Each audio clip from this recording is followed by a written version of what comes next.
Assalamualaikum warahmatullahi wabarakatuh. Kembali lagi bersama saya Intan Nur Sofyani dengan NIM C1B023087. Baiklah, pada video yang terakhir ini saya akan menjelaskan tentang Managing Poor Performance. Sebelumnya, saya ingin berterima kasih kepada dosen pengampu mata kuliah Manajemen Kinerja yaitu Ibu Dr. Sri Rosita SEMM. Langsung saja kita mulai ke videonya. Yang pertama adalah mengelola kinerja yang tidak optimal. Manajemen kinerja adalah proses positif yang berfokus pada pengembangan keunggulan dan membantu individu untuk meningkatkan diri. Umumnya, perbaikan yang dibutuhkan itu bersifat sederhana dan mudah dicapai.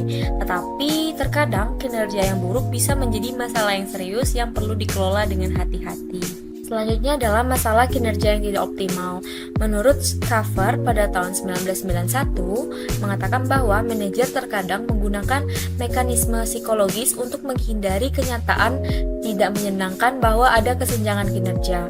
Mekanisme tersebut adalah yang pertama menghindar melalui rasionalisasi, di mana manajer meyakinkan diri bahwa mereka telah melakukan segalanya untuk menetapkan ekspektasi. Yang kedua, terlalu tergantung pada prosedur, di mana manajer itu mengandalkan sistem ataupun program seperti penggajian berbasis kinerja tanpa upaya yang berkelanjutan. Yang ketiga, menetapkan target tanpa sasaran. Jadi manajer ini menetapkan tujuan yang ketat tetapi gagal menciptakan akuntabilitas bawahan. Lalu ada menangani karyawan dengan kinerja tidak optimal. Menurut Howard Research pada tahun 2003 menekankan bahwa kinerja buruk adalah masalah di mana employer dan manajemen sama-sama bertanggung jawab. Kinerja buruk kecil kemungkinannya muncul jika karyawan dikelola dengan efektif. Penyebab kinerja buruk itu bisa berasal dari sistem ataupun individu. Oleh karena itu, penting untuk mengevaluasi kedua aspek tersebut. Menurut survei IRS Wolf pada tahun 2008 menunjukkan kunci solusi untuk pendekatan umum untuk mengelola kinerja tidak optimal adalah yang pertama, melakukan komunikasi dan kejelasan ekspektasi. Yang kedua, intervensi dini. Yang ketiga, pemahaman akar masalah sebelum menerapkan solusi. Yang keempat, memberikan dukungan melalui pelatihan, coaching, dan kontak rutin dengan manajer. Yang kelima, membuat rencana peningkatan kinerja yang disepakati dan ditinjau melalui progres informal. Ada 5 langkah dasar untuk mengelola kinerja yang tidak optimal. Yang pertama yaitu mengidentifikasi dan menyepakati masalah. Melakukan analisis secara umpan balik dan memastikan bahwa karyawan ini memahami kekurangannya. Yang kedua, menentukan penyebab, yaitu mengevaluasi apakah masalah yang berasal dari sistem, ataupun kurangnya dukungan, ataupun ketidakpahaman, kemampuan, serta keterampilan ataupun sikap. Yang ketiga adalah menyepakati tindakan perbaikan, misalnya dengan melakukan pelatihan, perubahan sikap, ataupun klarifikasi ekspektasi.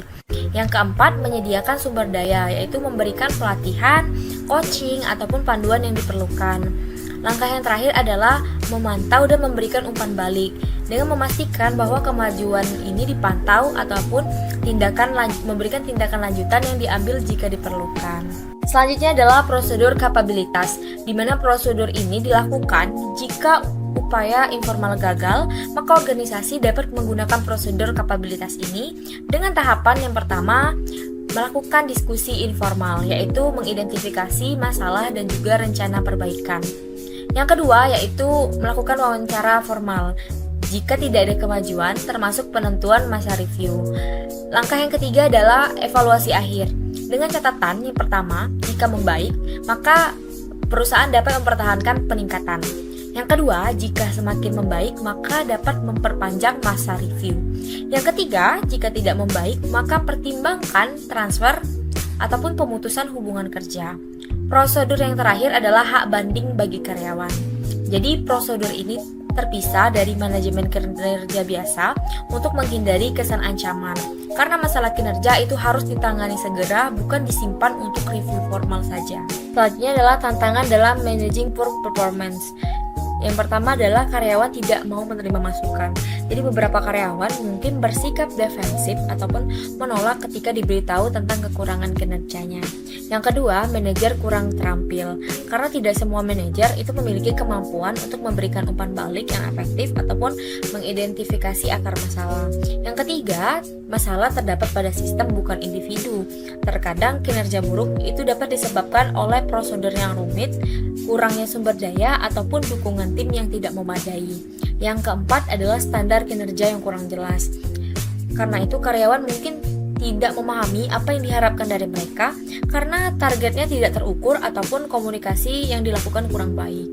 Yang kelima, karyawan tidak termotivasi untuk berubah. Beberapa karyawan mungkin tidak memiliki dorongan untuk meningkatkan kinerja karena kurangnya insentif ataupun dukungan. Yang keenam, prosedur yang terlalu birokratis, di mana proses perbaikan kinerja yang terbelit-belit itu justru malah dapat menghambat penyelesaian masalah. Yang terakhir adalah dampaknya pada tim, yaitu kinerja buruk satu karyawan dapat mempengaruhi moral dan produktivitas tim secara keseluruhan.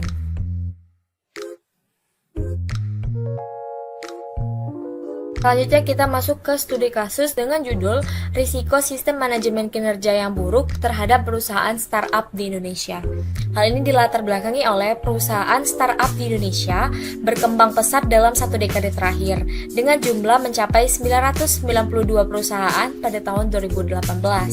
Namun, tingkat kegagalan startup sangat tinggi mencapai 95% menurut penelitian Harvard.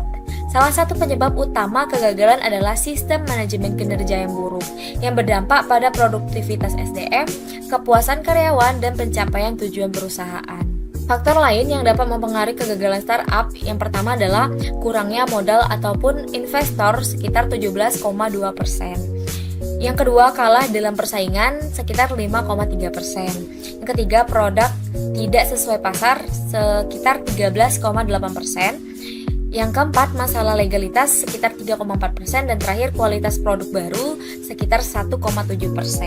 Masalah yang dihadapi yang pertama, manajemen kinerja yang buruk, di mana proses rekrutmen itu tidak sesuai dengan kebutuhan, beban kerja tidak seimbang dengan kompensasi, tidak adanya evaluasi kinerja yang berkala, dan kurangnya pelatihan dan pengembangan karyawan. Masalah yang kedua adalah dampak dari manajemen kinerja yang buruk.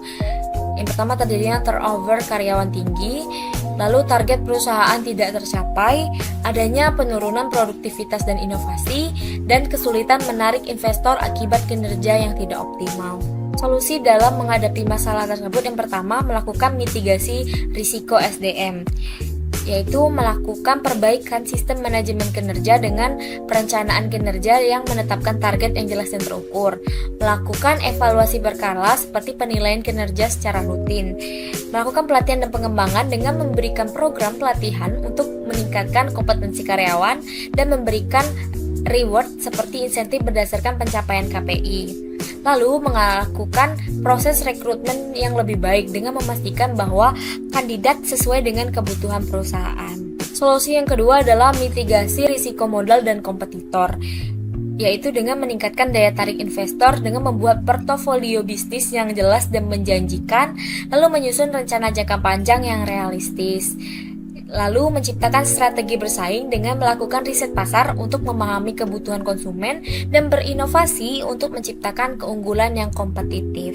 Solusi yang ketiga adalah risiko legalitas dan juga operasional, yaitu legalitas dengan memastikan perusahaan memiliki izin dan badan hukum yang sah, dan operasional yaitu dengan meningkatkan kualitas produk dan layanan. Terakhir adalah kita masuk kesimpulan, di mana mengelola kinerja yang tidak optimal itu membutuhkan pendekatan proaktif dengan komunikasi jelas, identifikasi akar masalah, dan dukungan perbaikan melalui pelatihan dan coaching. Jika upaya informal gagal, maka prosedur formal dapat diterapkan secara adil. Tantangan seperti karyawan yang defensif, manajer kurang terampil, ataupun sistem yang buruk harus dihadapi agar proses peningkatan berhasil. Sekian pemaparan video dari saya. Maaf apabila pada video sebelum-sebelumnya dan video kali ini terdapat banyak salah kata. Saya mohon maaf. Saya akhiri. Wassalamualaikum warahmatullahi wabarakatuh.